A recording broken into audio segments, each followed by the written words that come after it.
Listo. Buenas tardes, don Ricardo Bonilla. Muchas gracias por aceptar la invitación del Unicornio.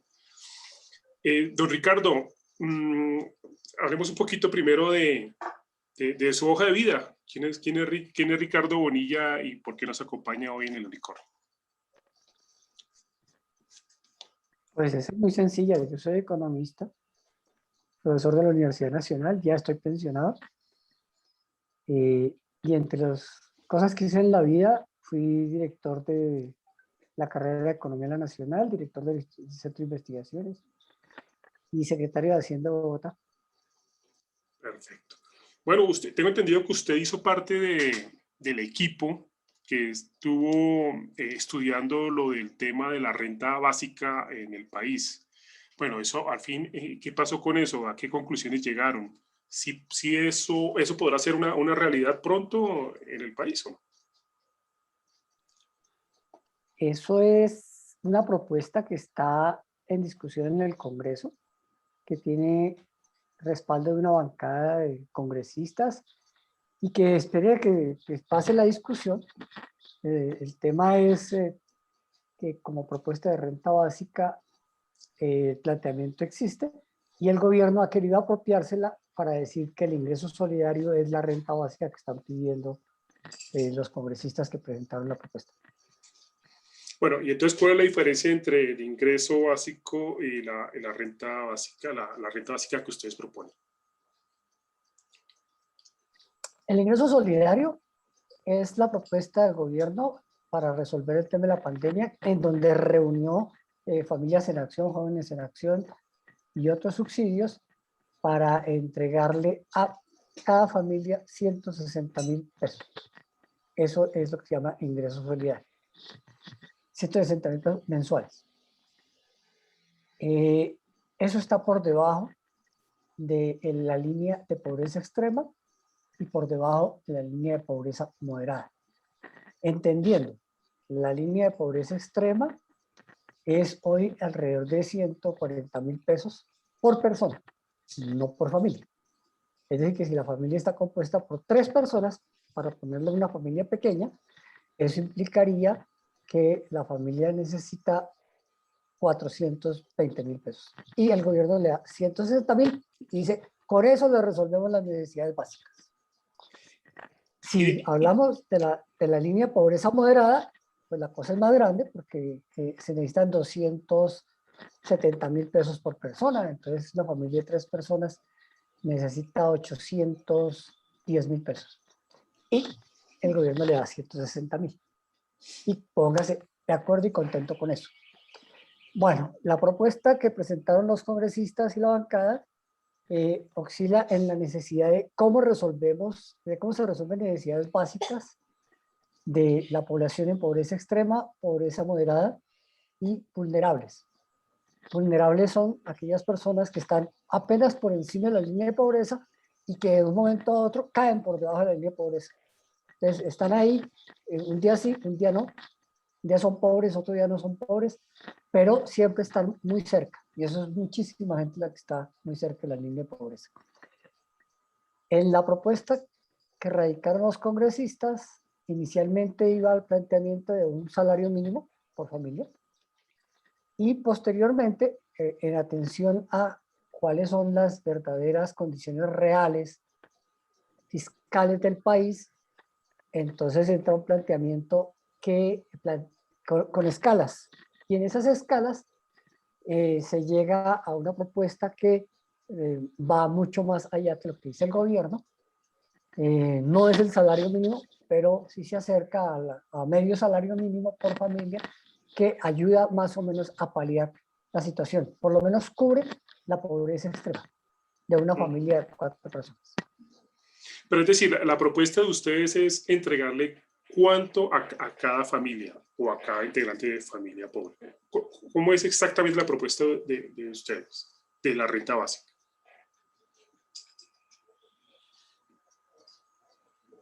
Te oigo cortado. Don Ricardo, ¿me escucha bien? Sí, pero te lo vi cortado. O sea, le repito la pregunta. Es decir, la propuesta de ustedes de renta básica, ¿cuál sería? Exactamente cuál sería esa cifra que ustedes manejan. La propuesta que finalmente terminó radicándose, no sé si estoy dando el dato preciso o no, pero lo más cercano es que una familia reciba al menos 350.000 pesos y que si la familia es de mayor número de personas, llegue hasta los 600.000 pesos. Eso está por debajo del salario mínimo. El extremo es llegar al salario mínimo por familia. Uh-huh. Perfecto. Bueno, ¿y qué pasaría con esos programas de familias en acción, jóvenes en acción, dentro de la propuesta que ustedes manejan? Pues es que, siguiendo la idea, el tema es de que para recoger y resolver problemas sociales, el gobierno hasta ahora ha venido trabajando con una cosa que se llaman subsidios condicionados. Subsidios condicionados son familias en acción, jóvenes en acción, Colonia Mayor, que tienen para recibirlo una condición. La renta básica, por esencia, es un subsidio no condicionado. Es decir, que solamente por estar la familia en determinadas condiciones de pobreza debe recibir ese apoyo. Cuando digo subsidio condicionado es que Familias en Acción le dice que tiene que demostrar que el hijo está matriculado. Hoy no hay forma de demostrar que los hijos están matriculados o que están estudiando, porque todos están en una virtualidad y ni siquiera tienen medios tecnológicos para decir que van a clase. Entonces, ese tipo de condiciones no tiene sentido.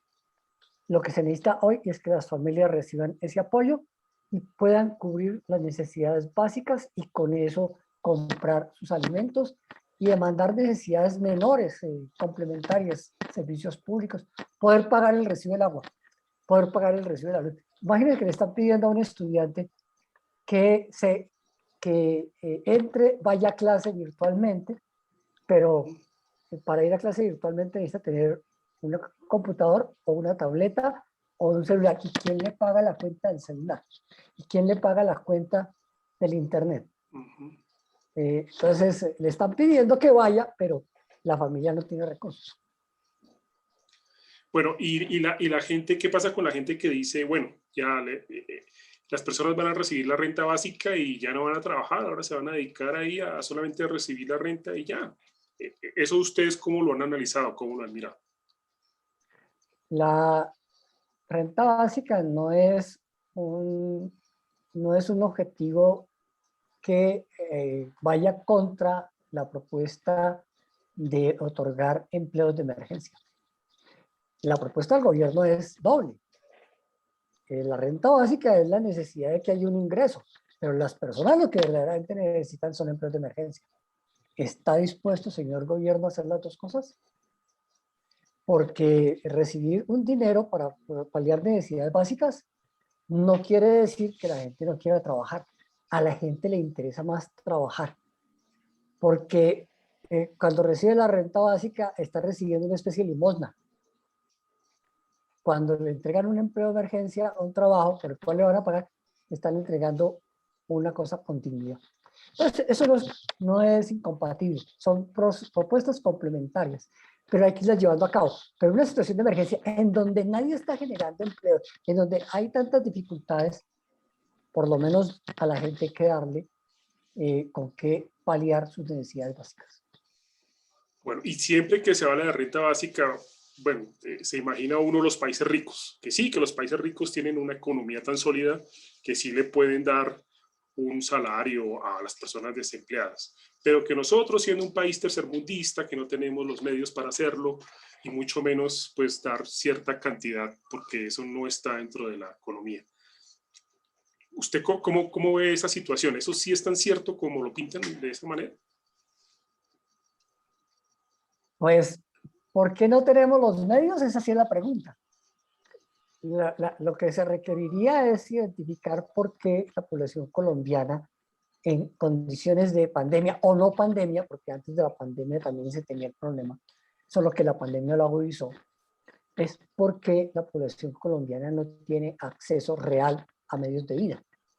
Y eso es consecuencia de un modelo económico que no ha permitido que la gente tenga oportunidades, que las oportunidades se concentren en grupos muy pequeños de la población, que son los que han controlado el poder. Entonces, ¿qué tenemos? Un país lo más desigual del mundo.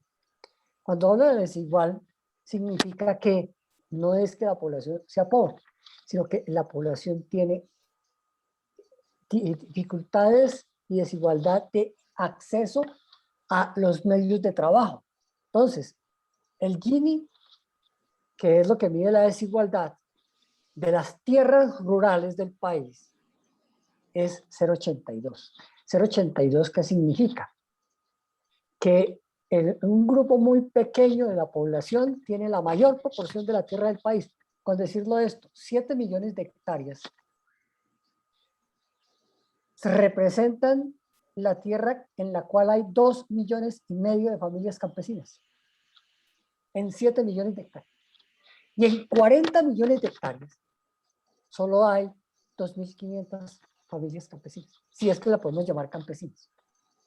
Porque campesina lo único que tiene ahí es el nombre de que tienen tierra en el campo, pero ni siquiera viven en el campo.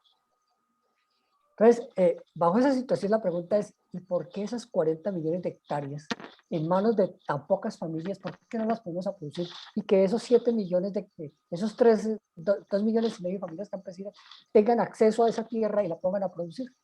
Eso es generar oportunidades, eso se llama reforma agraria. Y la oligarquía de este país, voy a utilizar una palabra que a mí no me gusta usar, la aristocracia de este país es una aristocracia feudal, campesina, del sentido rentista. Es decir, del propietario de tierra que quiere ver a la gente trabajando porque ellos no se pueden untar de tierra. Para ellos las manos sucias, las manos untadas de tierra negra no existen. Menos de boñiga. Entonces, el tema es, con esas condiciones no hay esa igualdad, no hay esa oportunidad. Esa gente no ha dejado hacer la reforma agraria y llevamos 2 siglos hablando de eso. Y son personas que Si vamos a otro lado, acumulan tierra, pero tierra que no se trabaja, no produce nada. pues las cifras son muy elocuentes. En esas 7 millones de hectáreas se produce el 70% del Producto Interno Bruto agropecuario. En las 40 millones de hectáreas no se produce ni el 1% del Producto Bruto agropecuario, porque cuando estoy hablando del 70%, la pregunta es ¿cuál es el otro 30%? El otro 30% es la actividad bovina, la actividad de cerdos, la actividad de pollos, la actividad de caballos y otro tipo de cosas. Toda la actividad pecuaria. Pues bien, produce más la cría de marranos y la cría de pollos y las gallinas con sus huevitos que el ganado vacuno. La cría de cerdos, de pollos y aves solo utiliza 100.000 hectáreas en el país. El ganado vacuno utiliza 38 millones de hectáreas. Y solo produce el 1% del PIB. Me dirán, pero es que eso también se transforma. Sí, claro, la leche va a las plantas de transformación y la carne va a frigoríficos. Allá se genera otro 1% del PIB. Es decir, la actividad pecuaria, entre lo que se hace en la misma tierra y lo que es su transformación industrial, genera 2 puntos del PIB. Y las 7 millones de hectáreas, 2,5 millones de familias campesinas que producen agricultura, producen 4 puntos del PIB. Entonces, ahí hay algo que está mal. Claro. Ahí hay algo que está mal. No solamente tener la tierra, es ponerla a producir. Pero ¿y entonces por qué cada día escuchamos también que están talando bosques, acabando con la selva para producir más campos para precisamente esta actividad vacuna? ¿Qué es lo que está pasando ahí entonces?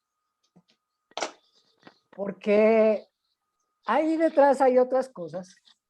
La tala y la tala de bosques va ligada con la ampliación de la frontera agrícola y esa frontera siempre ha sido pecuaria y siempre ha sido también de microtráfico. Entonces son cultivos ilícitos. Los cultivos ilícitos van de un lado para otro. se van trasladando. Son los que más han tumbado monte. La pregunta es, después de que toman monte, hacen los cultivos, le echan glifosato, ¿quién llega ahí? Las vacas. Y entonces expande la tierra pecuaria. Y en el tiempo, eso es una hacienda que pasa de baldía a propiedad de alguien por tenencia. Don Ricardo, bueno, volviendo un poco al tema de la renta básica, los recursos, bueno, ¿de dónde saldrían los recursos? El gobierno dice, bueno, pero entonces nos tienen que aprobar la reforma tributaria porque entonces ¿de dónde van a salir los recursos para poderles dar la renta? Pues eso se vuelve un círculo vicioso. Entonces, ¿ustedes de dónde creen que puedan salir los recursos si no es de la famosa reforma tributaria? Bueno, entonces eso tiene dos prerequisitos para poder definir cuánto se requiere. Lo primero, ¿a cuánta gente le llegaría? Porque no le va a llegar a todo el mundo. Y lo segundo, ¿de cuánto sería finalmente el aporte de renta básica y por cuánto tiempo? Sería lo tercero. Entonces, con base en esas tres preguntas viene la discusión. ¿Usted por cuánto lo va a hacer? Lo que está planteado por ahora es una de emergencia. Una de emergencia es por 6 meses para 7 millones de familias colombianas, por un valor que está por definir, pero que no es el ingreso solidario, que es más allá del ingreso solidario. Pues bien, entonces, eso es lo que hay que sumar. ¿Con qué se financia? Entonces, identifiquemos los recursos de ingreso solidario. ¿De dónde sacó el gobierno esos recursos? Porque no los tenía. Antes de pandemia eso no existía. Existía Familias en Acción, Jóvenes en Acción, Colombia Mayor y otros subsidios dispersos. ¿Qué fue lo que hizo el gobierno para plantear ingreso solidario? Meter en una canasta los recursos de Familias en Acción, de Jóvenes en Acción, de Colombia Mayor y esos otros subsidios y decir, con esto voy a pagar el ingreso solidario. Entonces, de ahí sacó la plata. Y por emergencia creó el FOME. Y del FOME le sacó recursos al FOMPE, le sacó recursos de otros lados para decir, con esta plata vamos a financiar esto. Muy bien. Es decir, encontró la plata con que financiar su ingreso solidario. Ahí está. Luego viene la pregunta, ¿para cuánta gente le va a llegar el ingreso solidario? Y entonces, en la medida que dijeron, hay que dárselo a más personas, lo que vino fue la discusión, eso sí no estaba financiado en Familias en Acción, Jóvenes en la reunión de estos subsidios. Entonces viene del FOME. El FOME encontró los recursos y de ahí salió la plata con que financiar un grupo adicional de ingresos solidarios. Cuando vino la propuesta de reforma tributaria, lo que dijo es, voy a dar el ingreso solidario y lo voy a repartir en términos de que si la familia es de una sola persona, le voy a dar 80.000 pesos. Y si la familia llega a 6 personas, le voy a dar 320.000 pesos a la familia.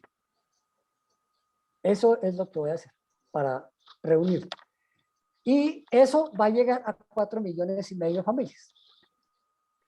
¿Con qué lo financia? Entonces dijo, bueno, pues ahí están todos estos recursos, está la canasta.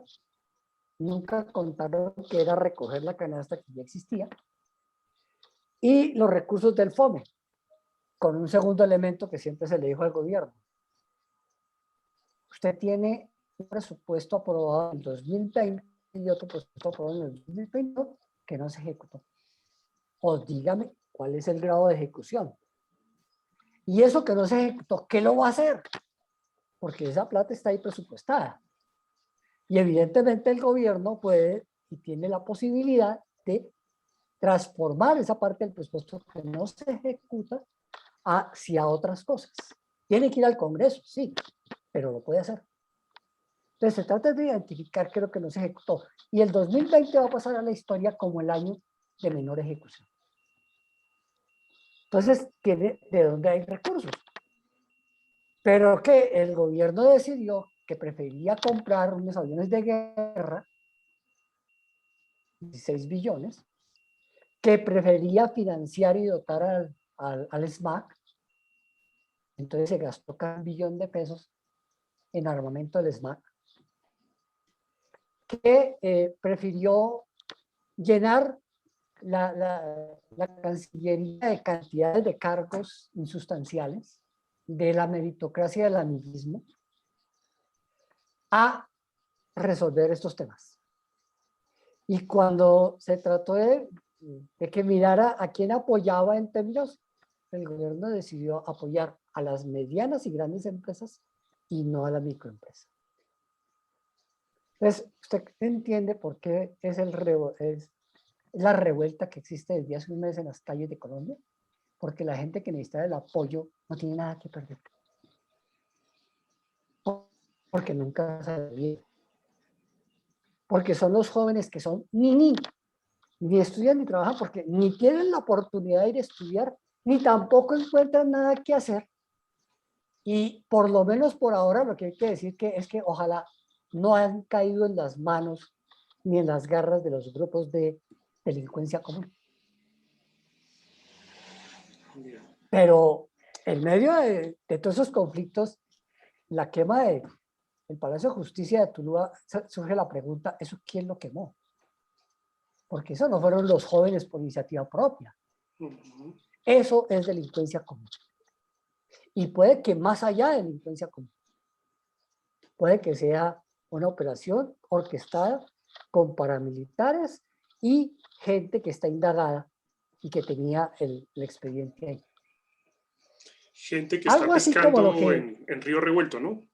claro, algo así como lo que hizo Iván Moreno en Santander, que antes de salir de la gobernación quemó los archivos. ¿Para qué los quemaba? Igual, terminó sancionado, terminó condenado, porque no le bastaba simplemente con quemar allá porque había pruebas en otros lados. Pero eso es una forma de quemar pruebas. Entonces, Sí, sí. No, el proyecto de renta básica, ¿en dónde se encuentra en este momento? ¿Está ya en el Congreso? ¿En qué estado se encuentra en este momento? yo entiendo que está en el Congreso, el coordinador del proyecto es Iván Marulanda. Curiosamente, este es un proyecto que ha encontrado el apoyo y el consenso de distintos grupos que difícilmente se entienden en la vida real. Entonces, ahí están la coalición de la esperanza, los verdes, está el pacto histórico, mejor dicho, está reuniendo, hasta grupos liberales están ahí que votaron ayer a favor, o que votaron hoy, esta mañana, mejor, por el no de la moción de censura. Entonces, los liberales, que supuestamente están agarrados con Duque, votaron a favor del ministro Molano. Lo que hay que esperar entonces es a Gaviria que le dieron, porque ya se sabe que a Vargas Lleras le dieron ministerios, ya se sabe que a Dilian Francisca le dieron ministerios y entidades descentralizadas.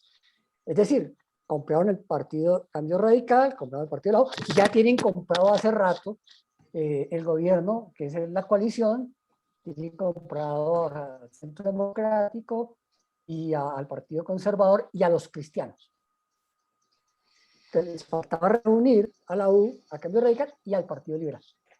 Entonces, La mermelada no es propiamente que esté escasa, ¿no? La mermelada sí no está escasa.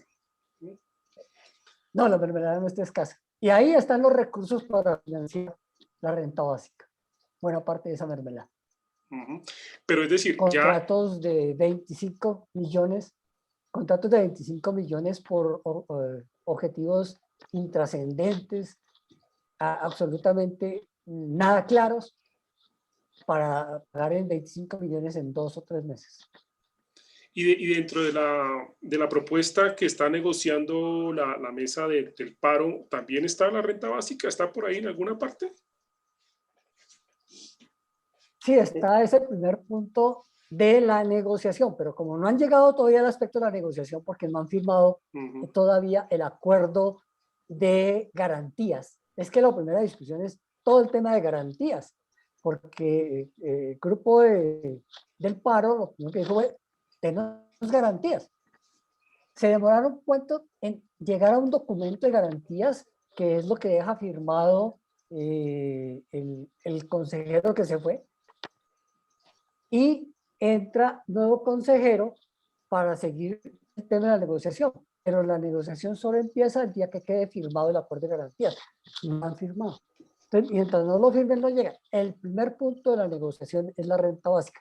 ¿Qué llevan la mesa de negociación de la renta básica? Llevan una propuesta de 1 billón de un salario mínimo por familia. Perfecto. Bueno, Ricardo, ¿y usted cómo ve todo esto del paro? ¿Usted ve que haya una luz al final del túnel pronto o esto lo ve que va todavía para largo? Pues nadie esperaba que durara tanto. Y el gobierno lo que ha jugado es a eso, a que históricamente este tipo de paros se duerme en una semana. Ya lleva un mes. Nadie esperaba que durara tanto, pero efectivamente hay mucho desgaste. Y un paro de esto se va alimentando, se va retroalimentando según las circunstancias. La rabia popular tiene con qué alimentarse. Pero también están las personas llamadas de bien. Y esas personas llamadas de bien también se empezaban a organizar. Entonces, algunos salen con armas, otros salen sin armas, pero ya empezaban a decir que hay que quitar esto, entonces buscan que la policía, al lado de la policía disparar o al lado de la policía levantar cosas. Entonces, esto va hacia algo mucho más complicado si el gobierno sigue dilatando. Lo que está haciendo el gobierno es dilatar esperando que el paro se acabe por inanición. Ya. Y lo que está realmente sucediendo es que la gasolina todos los días se alimenta. Y no es que haya un político que esté alimentando la gasolina, es que la gasolina se alimenta porque el SBAT va y sigue reprimiendo, porque se conocen los nuevos contratos que al SBAT le dieron. Entonces resulta que usted empieza a encontrarse con esta cosa. Los muchachos que están en las calles están pidiendo que les den un apoyo.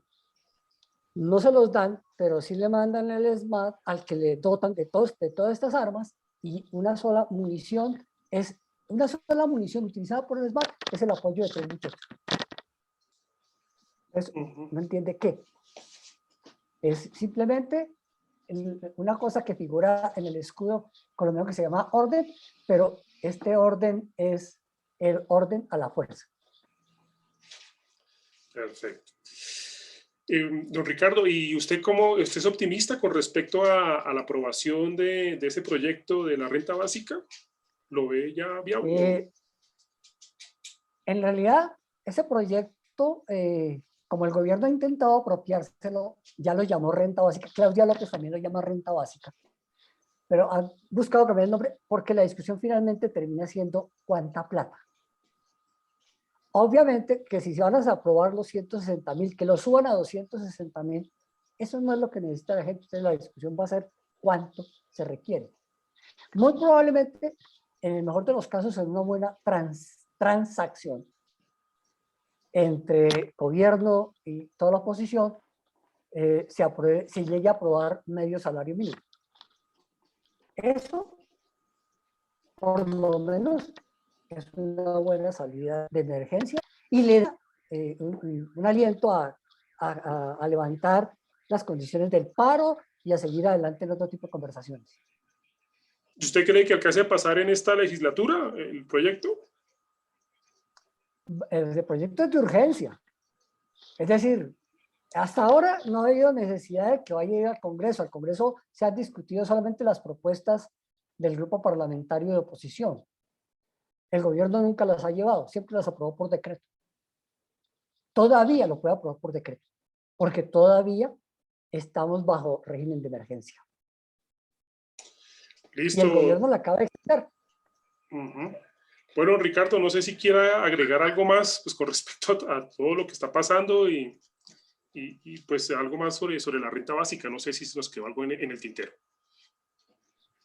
No, sí faltan muchas cosas, pero la discusión que se viene hacia adelante es que el gobierno decía que esto se tiene que financiar con una reforma tributaria.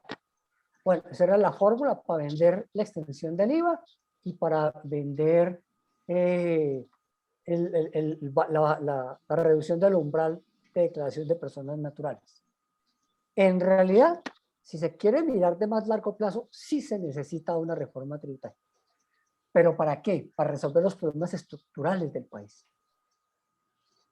Esta renta básica no vale tanto como lo que se supone y los recursos los hay. Repito, reuniendo subsidios, utilizando los recursos que no se han ejecutado y utilizando los recursos remanentes del FOME, que quedan 10 billones sin que los usen.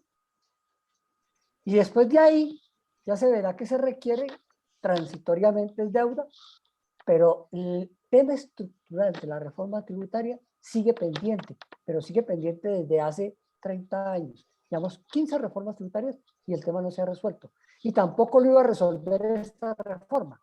Porque ¿de qué se trata? Se trata de que en Colombia el nivel de desigualdad es tal que el 10% más rico, los colombianos, tienen el 45% de la riqueza. Esa riqueza se expresa en tierras, se expresa en acciones, se expresa en capital financiero, se expresa en capital inmobiliario, en todo este tipo de cosas. Y ese mismo 10% tiene casi el 50% de los ingresos del país. La pregunta es, ¿y ese 10% por qué no lo ponemos a tributar lo que debe tributar? En Colombia, el impuesto de renta solo genera el 5% del PIB. En los países de la OCDE, a donde el gobierno se precia que ya entramos, el impuesto de renta genera entre el 10 y el 12% del Producto Interno Bruto. ¿Cómo? Con una tributación bien hecha, progresiva y que vaya dirigida en términos de medios y altos ingresos, que sí lo deben hacer. Hoy en Colombia, los medios y altos ingresos no laborales, los laborales están súper grabados, no laborales, es decir, los del capital, los de otro tipo de actividades, esos no están tributando lo que deben tributar. Bueno, Ricardo, no, muchísimas gracias por su explicación. Ha sido usted muy claro y muy ilustrativo como buen profesor. Gracias, don Ricardo, por sus palabras, aquí a la gente del Unicornio. Y estamos en contacto, ¿no? Para una próxima oportunidad. Ok, muy amable. Bueno, hasta luego. Hasta luego, que estés bien.